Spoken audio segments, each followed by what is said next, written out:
शेतकरी बंधूंनो, मी सुजाता जेप्स ॲग्रोटेक सांगली आणि जेप्स ॲग्रीला सांगली. सर्वप्रथम मी आपल्या सर्व शेतकरी बंधू आणि भगिनींचं जेप्स ॲग्रोटेक सांगली या YouTube चॅनलमध्ये स्वागत करते.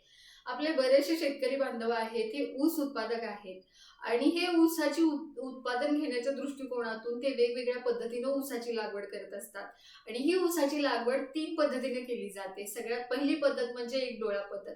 पण ही करत असताना तिथं डोळा मरण्याची शक्यता असते, त्यामुळे दुबार पेरणीची गरज नसते. त्यानंतर दुसरी जी आहे ती 2 टिपऱ्या पद्धत.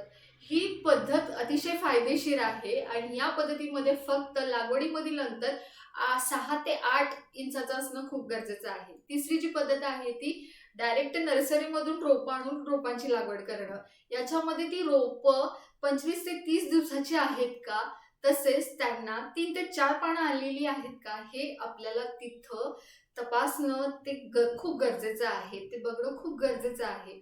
त्यामुळं आपण ज्या वेळेला लागवड करतो तर त्यानंतर 60 दिवसानंतर त्याचा जेठा कोंब मोडणं हे तितकंच महत्त्वाचं आहे. कारण जर जेठा कोंब मोडला तर आपल्याला तिथं अधिकाधिक फुटवे आपल्याला ऊसामध्ये दिसून येतात. त्यामुळं आपल्या ऊसामध्ये अधिकाधिक उत्पादन जर घ्यायचे असेल, अधिकाधिक फुटवे काढायचे असतील, तर नक्कीच आपण 2 टिपऱ्या पद्धतीची लागवड करणं खूप गरजेचं आणि महत्त्वाचं आहे.